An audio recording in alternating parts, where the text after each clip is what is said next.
Ladies and gentlemen, welcome on in to Fantasy Daily. It is that time of day. It is a little bit later in the day. I know. I am sorry, my friends. I am back here with you today to get it going on Fantasy Daily. Let us talk about some Week 9. We got Week 9 implications to go. We got AFC Where Are We Now segment on the show today. So the Where Are We Now segment, I'm breaking down everybody in the AFC now that we're over the halfway point of the fantasy season to kind of give you a game or a long-term breakdown of how I feel about these players now and in the long term. So I'm going to go through those.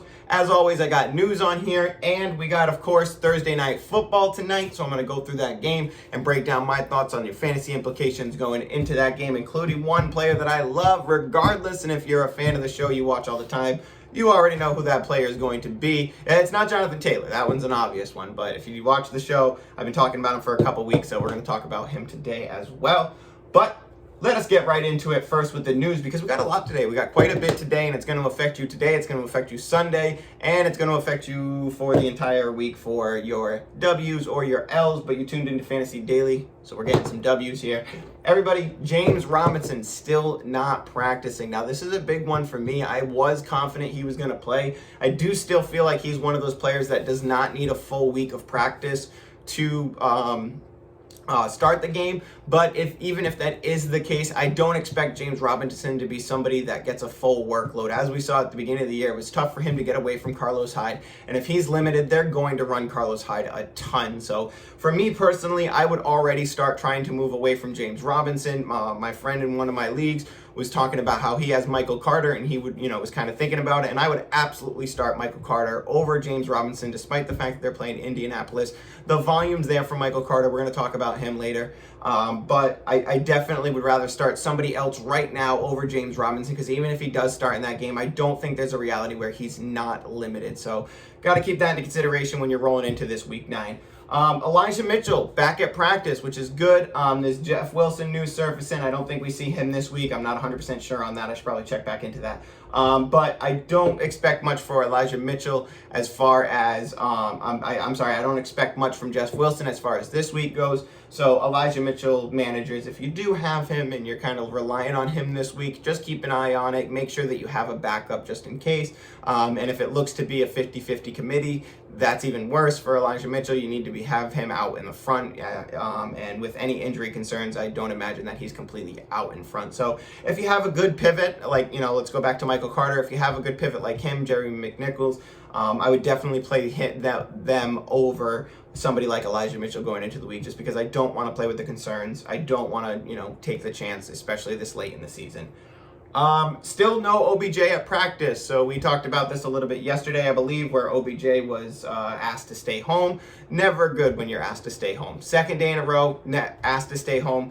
OBJ is definitely done in Cleveland, and I would be surprised if he's not done in Cleveland. So with that, I do think that if you're in a dynasty league, he's an okay pickup, because you never know where he ends up. If he ends up somewhere like Green Bay or something ridiculous, how does he not have volume? You know what I mean? So if you go from Baker Mayfield to a star-studded quarterback, then okay, I'm going to look at Odell Beckham. So if you're in a dynasty league, or even if you're in a redraft league and, you got bench room that you can play with, then I would understand going to get Odell Beckham Jr., and I think you could put him on your lineup.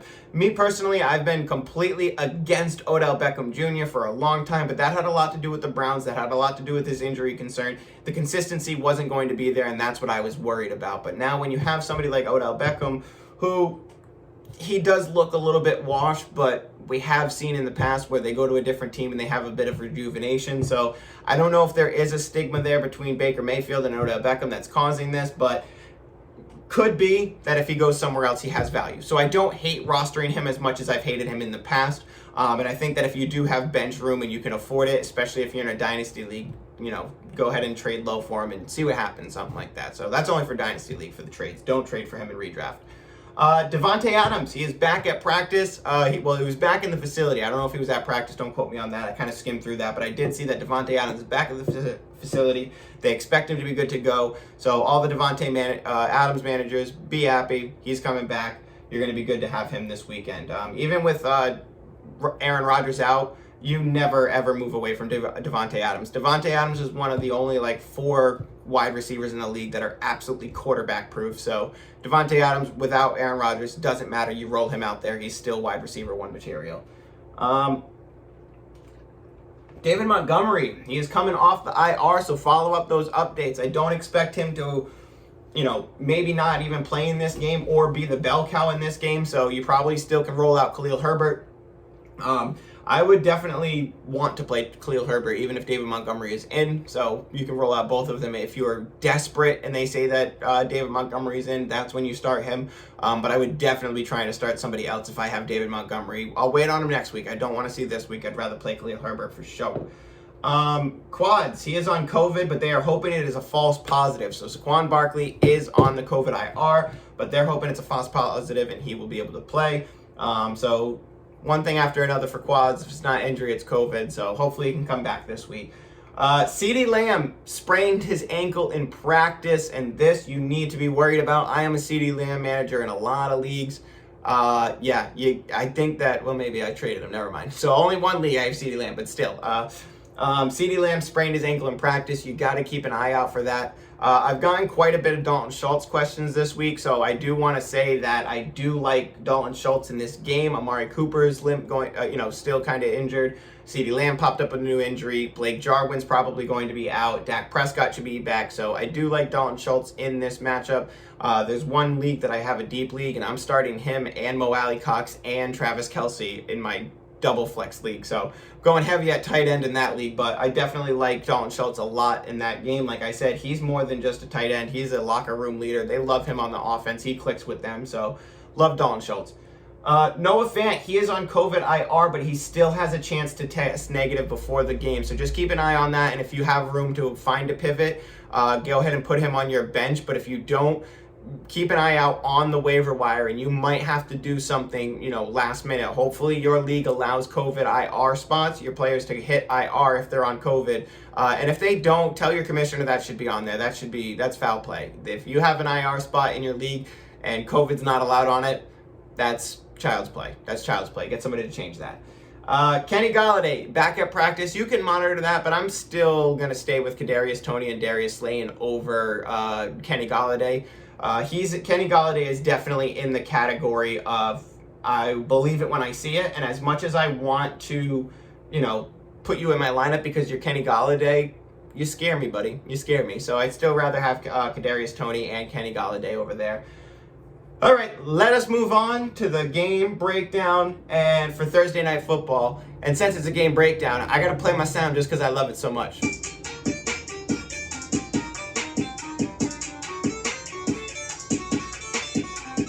All right, Thursday Night Football, we got New York Giants traveling over to Indy. It's going to be an indoor game, which makes it all the much better on a night game when they play indoors.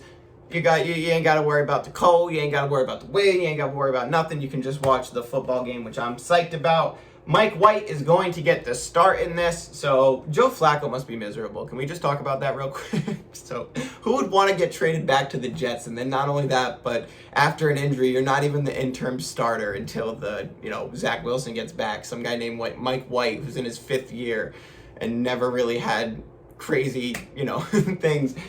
He's here. So Mike White, he will get the start tonight. Surely not starting him as far as fantasy goes, but I am excited to see what happens with Mike White. I'm rooting for him. I kind of do hope this is like a Tom Brady, Drew Bledsoe situation. Nothing against Zach Wilson, but it would just be awesome to see Mike White come in and then be the starter for the next 5 years. That'd be sweet.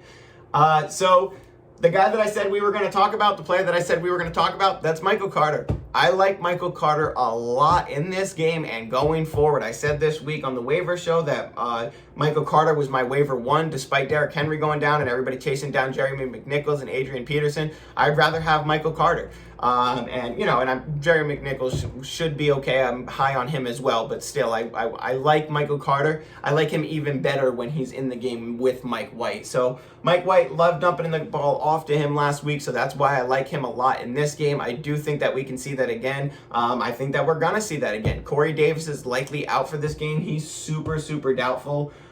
So while we're on the topic, Jamison Crowder at wide receiver, he's worth the stream if you're desperate, but I really would rather not. I really don't trust anything on the New York Jets side of the ball except for Michael Carter, and I'm willing to play him in this game. So a lot of the questions that I've gotten this week so far about Michael Carter or this guy, Michael Carter or this player, I've leaned Michael Carter in basically all of them just because of the volume. It's a Thursday night game. They're coming off of a short week, and they're probably going to lean on the running back. Mike White's probably going to check down to him a lot. So I think that he's going to get a ton of volume in this one, and I'm stoked to play him if I have him. And I have him in one league. I'm stoked to play him. So even though they're playing Indy, I think he'll get his due in this game, maybe even get in there for a touchdown. The Indy side of the ball, I don't want to play Wentz. I'd rather wait on somebody like Taysom Hill. I got that question a couple times, Wentz or Taysom Hill. If I can wait on Taysom Hill, I will. I like the matchup much better. I don't know if Wentz is going to get much in this. Jonathan Taylor can take the whole game over easily and just put the Jets away. You know what I mean? Even though the Jets had a good week last week, they're playing Indy now. So Jonathan Taylor can come in, take this whole game away, and then, Carson Wentz isn't that great. So it's just not one of the games that I want to start him in. Jonathan Taylor, you guys know he's my dude. I love him. I finally traded for him in Dynasty. I'm so stoked. I traded DeAndre Hopkins and Antonio Gibson to get Jonathan Taylor. So I am wildly stoked. I got Jonathan Taylor back in Dynasty because I actually drafted him last year. I drafted Clyde Edwards-Helaire, Jonathan Taylor, and Antonio Gibson in the same Dynasty draft. And then I traded Jonathan Taylor in like the midterm of last year to get Stephon Diggs, used Stephon Diggs to win a title, and now I finally got Jonathan Taylor back. So I'm so excited. Got Jonathan Taylor this morning. They forced the trade. I got to put Jonathan Taylor into my lineup, so I'm stoked. Love Jonathan Taylor rest of the year. He's like my running back 3 for the rest of the year. I love him. And let's move on to Michael Pittman, because he's another guy that I'm trying to trade for in basically every single league that I can. I really, really like Michael Pittman's upside at the end of the year, and he's probably going to be your second half fantasy player that you really want to get. Carson Wentz is targeting him like crazy, especially in the red zone. I thought some of those targets were going to go to Mo Alley Cox. They're all going to Michael Pittman. I think 3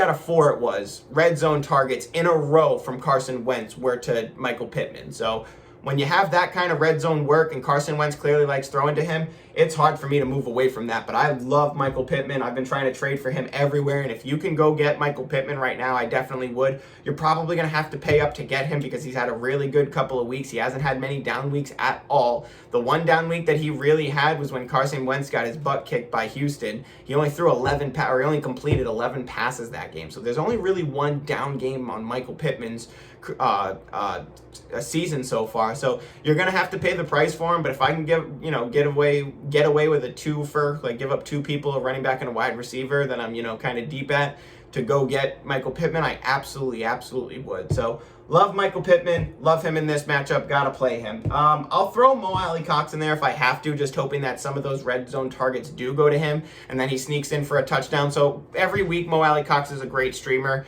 and this is a really good matchup for him as well. So I don't mind throwing Mo Alley Cox in there at all. I would like to. So yeah, few tight ends are on bye right now, so you're not really, struggling for tight end, but if you happen to be Mo Alley Cox, you could do worse than him. So alrighty, let us move on to the AFC segment that I do not have a sound transition for. I did not get around to that. So AFC, where are we now section. So yesterday we covered the AFC East, how I felt about the Dolphins, the Patriots, the Jets, and the Bills. So we covered those yesterday at the end of the show. So if you guys want to check that out, probably scrub to like the 20-minute mark on the end of the YouTube show. And that's where you can find that. Let us move on to the AFC West. We got the Denver Broncos, the Kansas City Chiefs, the Oakland Raiders, and the Los Angeles Chargers. So let's first start with the Kansas City Chiefs and how I feel about them going forward. Now, I'm going to start at running back, the position that I've been super crucial on for the entire season, all right? Now, you got your Darrell Williams, you got your Derek Gore now, who's on a lot of waiver wires in case Darrell Williams isn't there to play. I really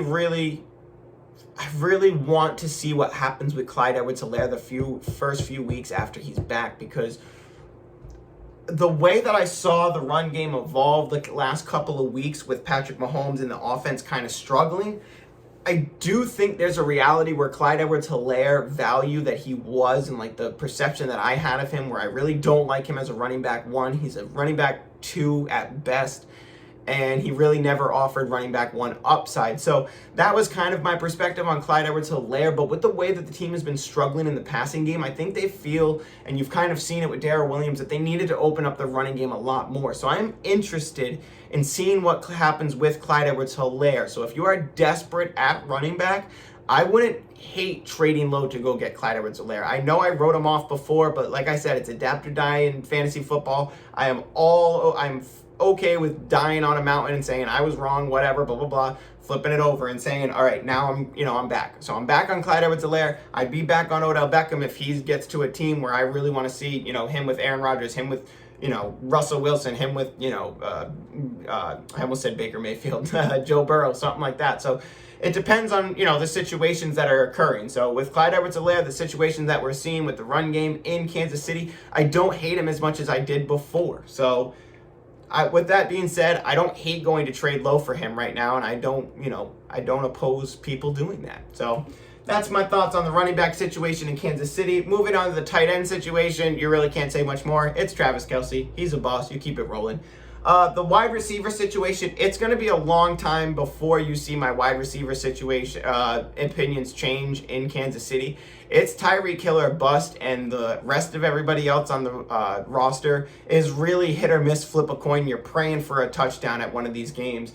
And with the way that this offense has been moving, I really don't want to dive into any of those guys right now. Byron Pringle, Demarcus Robinson, and then Josh Gordon all of a sudden. You see just these random pop-ups of players, and it's so sporadic that I don't really want to dive into it at all. So for me, wide receiver is Tyreek Hill or bust on that. Same thing with Travis Kelce, obviously. Patrick Mahomes, that's the big story. Everybody wants to know. And I think you guys are all with me in the same boat. You don't panic about Patrick Mahomes. You don't. If somebody in your league is willing to give up Jalen Hurts and something else, a big piece for Patrick Mahomes, that's different. That's everything always has a price, and I'm willing to trade Patrick Mahomes because somebody out there is going to, agree with me and be like, hey, his bounce back is coming. Don't worry about Patrick Mahomes. He's still capable of doing what anybody else in the league is unable to do, and that's go off for 40, 50 points at the quarterback position. And maybe not 50, but regardless, you get my point. And with that, if somebody's willing to give you, a quarterback and a running back that you need or a wide receiver that you need in exchange for Patrick Mahomes, I don't hate that. I do expect Patrick Mahomes to bounce back and be the same exact quarterback he's always been. But at the same time, if you can cash in, might as well cash in. Moving on to Denver, and I want to try to scream through these. I got quite a bit to go. Moving on to Denver, I love Courtland Sutton, man. I gotta admit, I love Courtland Sutton. I like Jerry Jeudy. No offense in that concussion protocol, but I still like him. I like Teddy Bridgewater, and I know I've been bullish on this offense, but you just watched during the trade deadline, I think Denver was pretty much the most active. I think they got rid of 3 people on the defense, one of them being Von Miller. So with that, I think that this team is going to be in negative game scripts quite a bit. I'm hoping that you get to see Teddy Bridgewater throw the ball a lot, so I'm definitely considering Teddy Bridgewater a streamer still as we roll throughout. But Courtland Sutton, Jerry Jeudy, Tim Patrick, if one of those guys is out, and Noah Fant, I love those guys going forward, and I think they're super, super solid players, super consistent that you can throw in your lineup every week. And even if they give you a down game, they'll pay you back the following week, so I don't hate them at all. The running backs, I'm really hoping that this team is going to start moving towards Javonte Williams. I've tried to trade for Javonte Williams in a couple leagues, hoping that he gets the late season breakout and they let Melvin Gordon kind of take a back seat. They'll let Melvin Gordon get his runs because he's going to be playing for a new contract next year, and they're going to be nice about it and whatever, blah, blah, blah, all that good stuff. But I do think that you see a lot of Javonte Williams later on in the year, and I'm praying that we get to see the second half breakout from Javonte Williams where they give him, 80% of the snaps, Melvin Gordon 20% of the snaps. So let's hope that that does happen. Moving on to the Raiders. This one's pretty easy for me. Darren Waller, obviously, he's had injury concerns. So if you can trade him away to get a package, a Dalton Schultz and a wide receiver, a Dawson Knox and a wide receiver, a running back, something like that, I'm willing to do that for Darren Waller. He's had these times. Now, obviously, Henry Ruggs is gone. So Darren Waller still has more upgraded value there and perceived value there. So somebody might be willing to give you a good running back or a good wide receiver in return. But Darren Waller still fits that, kind of role where he's, tier 5. 5, where if you have Noah Fant or Mike Gesicki, something like that, compared to Darren Waller, I don't think you're far off. So if you can get somebody like Mike Gesicki and a running back or a wide receiver for Darren Waller, I would absolutely do that. So Darren Waller, for me, I do like him. I'd like to keep him, but if I'm hurting and I need to upgrade and I can get a package, I absolutely will. Henry Ruggs is gone, so now we got Hunter Renfrow. He was my big pickup at wide receiver this week. I think that he's really good for, 10 points a game at minimum, 6 points a game when he breaks your heart, something like that. So I think that he really fits into the wide receiver 1 role on that team. Now you're going to see a lot more Bryan Edwards. So I do, expect that to be a thing, and I don't hate Bryan Edwards going forward. I think he's a great wide receiver 3, and I like Hunter Renfrow too. I like Hunter Renfrow as a wide receiver 2 with wide receiver 1 upside. Derek Carr stays at streamer for me. I don't know if I already said that. We talked about Darren Waller. The running backs there. I think you hang on to Kenyon Drake just to see what happens, but I still love Josh Jacobs going forward as a running back 2 with running back 1 upside, and I do think that he does benefit from Henry Ruggs being out of town, or, well, he might still be in town, but now that Henry Ruggs is gone, I do think that Josh Jacobs might see an elevated amount of carries that we've been waiting to see, because the offense is still going to take a hit when you're losing a wide receiver of that caliber. So the offense is going to take a hit. Hopefully we see it go into the run game with Josh Jacobs a little bit more. And if you guys can still trade for Josh Jacobs before this weekend, I absolutely would. He should be active. He started the week healthy. He's good to go. So I like Josh Jacobs a lot. If people are still low on him, I'm definitely not. I love him as a running back 2 with running back 1 upside. Chargers, moving on. Sorry if I'm spitballing this. I'm trying to bang all these out as I can. Chargers, Justin Herbert, I'm not worried. You know what I mean? You guys can take that loss to New England. You're playing against Bill Belichick and his defense. They travel well. It's just, I get the stigma of the last 2 weeks where we can kind of think that, Justin Herbert's fallen off the cliff and this team's not what they were.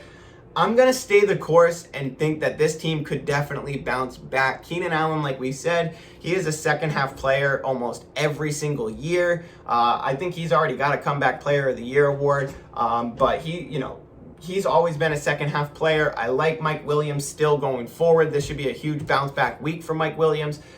They have Austin Eckler. Jared Cook is getting more integrated. Jared Cook remains a streamer, so Austin Eckler being there, I love Austin Eckler going forward. He's a solid running back 1. Mike Williams, wide receiver 1. Keenan Allen, wide receiver 1. Justin Herbert is going to stay in that quarterback 1 realm. So as much as it might be panicky, as much as you might be looking at it like this is, time to fall off, jump off the bandwagon, I'm not opposed to it. I do like the Chargers going forward, and I think that you can rely on them going forward. So I wouldn't panic, and if somebody in your league is panicked, I would absolutely go out and buy that Mike Williams or that Keenan Allen for sure.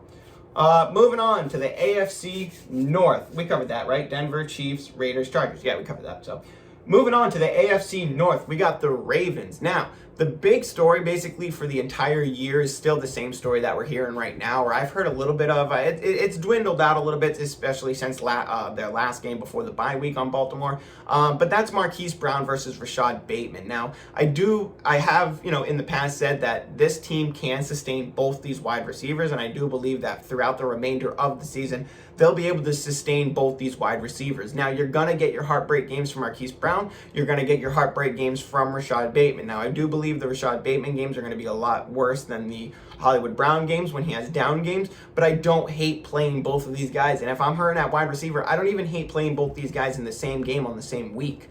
So I do love the Ravens. Lamar Jackson, obviously, he's a super stud. When it comes to the running backs, I'm still out on the running backs. It's just too much chaos back there. It's unreliable. When you have weeks where like Latavius Murray is out and you can put Devontae Freeman in there, we'll talk about that on the show, but it really is matchup dependent, injury dependent, something like that, and that's not something that we project. So me personally, I really don't like the consistency of the Baltimore backfield. I'm still out on that. It's the same thing as the San Francisco backfield to me, where I don't want any part of it. I'm all good with that. I don't want to take that chance. So Mark Andrews as well. Mark Andrews, super stud. He's tight end 2 for me for the rest of the season, right behind Travis Kelce. I know I had Hawkinson up there really high at the beginning of the season. Obviously, Darren Waller was up there too. But I think Mark Andrews is just going to become Mr. Necessity in a lot of games. So hopefully, since Mark Andrews had that dip at the beginning of the year, he'll start to repay you if you held on to him and stayed true. So I love Mark Andrews going forward as well. Bengals. Dude, it's Ja'Marr Chase, man. Ja'Marr Chase is the super stud who's going to keep being a super stud. I'm so stoked that I got him in Dynasty League. I'm still desperately trying to trade for him in my redraft trophy league. So I love Ja'Marr Chase. If you got him, hang on to him. If you can go trade for him, go trade for him. Joe Mixon, I think he's a great running back too for the rest of the season. I think he's going to have a lot of running back 3 weeks, but I do believe that I like him a lot. Well, I know I like him a lot as far as running back. So if I can trade one of my running backs to get a Joe Mixon and a wide receiver because I'm desperate, I don't hate that. So if you can turn James Robinson into a Joe Mixon something else, I'll do that. If you can turn, and that's probably a bad example. I'm sure the Joe Mixon owner is a lot higher on that than he is James Robinson, but you get my drift when it comes to if I can go acquire Joe Mixon for one of the mid-tier running backs, not a Jonathan Taylor, but if I can, do something like that, then I absolutely would. Joe Mixon, who did we cover? Joe Mixon, Ja'Marr Chase, Joe Burrow. Joe Burrow, I talked about him a lot. I think he's a starter throughout the rest of the season. We talk about streamers and we talk about starters, and I think that Joe Burrow is somebody that you can put into your lineup every single week. And worst case scenario, he's going to get you 1 or 2 weeks where he gets you 6 points and you're heartbroken, but he's probably going to get you those 12 to 30 points that you're looking for. And that's really, I know that's a wide range for me to say, but that's really where he kind of lives in that range. So I don't hate having him on my team. I love to play the matchups. Ja'Marr Chase is playing out of his mind. So I really do like that. As far as the running back, the 2 wide receivers behind Ja'Marr Chase that a lot of people ask me about when it comes to T. Higgins and Tyler Boyd, I think we have seen Tyler Boyd really take the step forward to be the wide receiver 2 in that role, but on any given week, they really could flip that role. So it's hard for me to trust Tyler Boyd in the long run, and if he has a consistent, last couple of weeks, and you can go ahead and trade for him, trade him away to get somebody else a little bit more consistent, I absolutely would do that. I would rather have Hunter Renfrow over Tyler Boyd rest of season, so if you can make that happen, I think that gives you a lot more consistency than you have with Tyler Boyd. Given that the offense on the Bengals is a little bit better, I think that's kind of a misillusion compared to Hunter Renfrow's necessity on the team now. So with all things considered, it's getting close to trade deadline, so I like to work those things in. And while we're here on that topic, make sure you know what your trade deadline is in your league. A lot of people might assume in your league that it's the same as last year. Sometimes it can change, especially since we have a longer season now. I accounted for that in my redraft league, in my dynasty league, that once the season got a lot longer, I made sure that I pushed that trade deadline out a lot farther. So keep that in mind. Keep an eye on when your trade deadlines are and all that good stuff. So, where are we? Ravens, Bengals, Joe Burrow, those guys. Browns, moving on to the Browns. I already talked about Odell Beckham. I do believe that Odell Beckham is going to be off this team, giving Jarvis Landry a huge bump up, and I'm also interested to see what happens with the tight ends on this team now that Odell Beckham is officially going to be kind of off this team and not playing. So I'd like to keep an eye on the tight end, see what happens there this week, and you might have a weekly streamer that comes out of that game that you're looking at oh, okay, I can trust this every single week, or streaming weeks. So keep an eye on that as well. The running back situation, it's whoever the double starters are. And I'm not sure when Kareem Hunt comes back. I think that's next week. I usually have it on the board. I seem to have erased it now. Very unprepared for this Browns segment. But I do like Kareem Hunt and Nick Chubb. Whoever the 2 starters are at the front, I still like Dearness Johnson as long as there's injury concerns with Kareem Hunt. Once Kareem Hunt comes back, though, I do believe that Dearness Johnson takes a seat back, and that's it for him. So sad story there. Let's hope that they give him a lot of work on the playoff stretch and he can go out and get a good contract or something like that, or whatever it may be, or for himself, or they can get rid of Kareem Hunt, whatever it may be. I'm rooting for Dearness Johnson. That's all. Nothing against anybody. Steelers side of the ball, Big Ben, he's a bum. He belongs on the waiver wire. Moving on. Juju Smith, he's out for the season. We already talked about that. Deontay Johnson, I like Deontay Johnson a lot, and I know that there's going to be weeks that he disappoints you, but I really do like Deontay Johnson going forward. Chase Claypool as well, I believe, fits into that wide receiver 2, wide receiver 3 category. He kind of fits into almost a Robert Woods role to me, where he's going to disappear, but I don't want to, completely isolate him to the bottom and say I don't like him. I do believe that he still has value there. So, Firemouth, I gotta look that up or something, but Firemouth, whatever his name is, we're gonna call him Firemouth. He's a dragon. Firemouth the dragon, the tight end, hopefully he's really good. That catch last week was insane. But if you guys can go back and look at that, his touchdown catch last week was bonkers. So I like him a lot going forward too as a streamer, so keep an eye on him. The running back situation there is easy. Najee Harris is a stud. You keep rolling with Najee. Ravens, Bengals, Browns, Steelers. Covered those guys. AFC South. Let's close this girly out. We got Texans, Colts, Jags, Titans. And now the Colts, you kind of already got my opinions when we were talking about the game tonight. I don't like Carson Wentz unless it's a matchup where I really think he's going to need to be involved a lot. Jonathan Taylor, he is my running back like 3 on the rest of the season. I love Jonathan Taylor going forward. If I can trade for him in Dynasty, I've been saying for a while, I closely compared him to Derrick Henry when he was coming into the league, and I was like, this guy is going to be something fierce. Sure enough, he is, and thank God he is. Thank God he's no longer behind Nyheim Hines. They have freed Jonathan Taylor, and now it's time to collect on the fantasy points and the fantasy trophies on the back of Jonathan Taylor. So I love Jonathan Taylor. I can't stress that enough. His co-star, Michael Pittman, I believe is going to be a super stud down the stretch. I'm trying to trade for him everywhere. If you have Michael Pittman, hang on to him. Unless you're in my league, then trade him to me. But besides that, I love him, so I would definitely roll on that. Nyheim Hines, he belongs on the waiver wire. I definitely feel like he's super handcuffed now. He hits that Tony Pollard role where he's going to have his games, but you got to be wary, and you don't want to rely on that. The other wide receivers here, it's a hodgepodge. I don't want to dip into it. I really, really don't. And who else we got here? Carson Wentz, wide receivers. Yeah, we covered them. And then, and then Mo Alley Cox. You guys know I like Mo Alley Cox as the streamer tight end. I like him this game, so it depends on what game he's in, but I definitely do like Mo Alley Cox throughout the season. The Texans, it's Brandon Cooks, because last week we saw that David Johnson should have got the work, and it went to Rex Burkhead, it went to Phillip Lindsay, it went to this, so I don't want no running backs. Unless I'm desperate and I have to take a shot in the dark on something and see what happens, I don't want any part in Houston at all. Tyrod Taylor is said to be the starter. Don't want any part in that at all. It's Corey Davis. It's Brandon Cooks and bust, and that's it. Sorry. Let's see. Jags. It's for me, I love James Robinson. Keep an eye on what happens this week. I really do like him going forward. This week, if Carlos Hyde's out there, whoever the backup is, you can definitely take a look at it. When it comes to the Trevor Lawrence, T-Law, I think that he's going to be a streamer far down there. I'd rather play a lot of people over Trevor Lawrence. He's okay, though. We'll give him a couple years before we really start getting crucial on him. I like Marvin Jones a lot. I think you can keep streaming him. As far as LaVisca, he belongs on the waiver wire, or unless you're in a deep league and you have no choice to roster him. But I definitely think that LaVisca is a guy that you can drop and pick up somebody else if you're in a pinch. But you can do worse than LaVisca on a weekly start basis. So, but I do like James Robinson and Marvin Jones a lot in that offense. So, yeah. The Titans, this one kind of sucks. Obviously, Derrick Henry is gone. If you have Derrick Henry and you can trade him, I would, because you're really looking at getting him back for the playoffs. So if you can afford to hang on to him until you get into the playoffs, you can. Try to trade him, but he's going to block your IR spot for a long time. So that's rough, man. That's rough. So that is what it is with Derrick Henry. Jeremy McNichols. I think that Jeremy McNichols is one of the players that is kind of super underrated. Now that they signed Adrian Peterson, I think a lot of people are looking at the Adrian Peterson situation and saying, oh, cool, he's going to be AP like he was.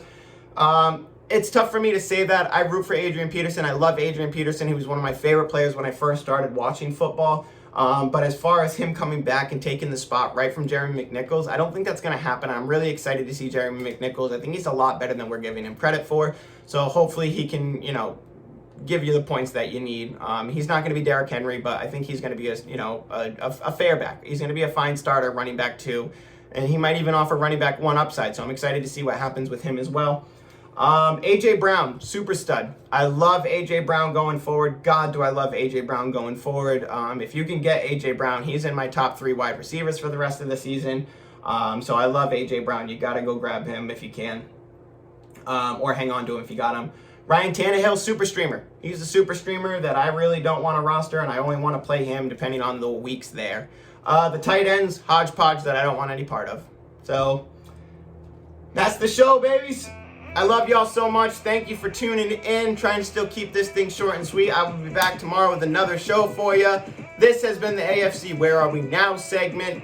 Everybody, enjoy the Thursday night football game. Go Michael Carter, go Jonathan Taylor, go Michael Pittman, and go all of you. Let's get those dubs, everybody. Thank you so much for tuning in. Take it easy.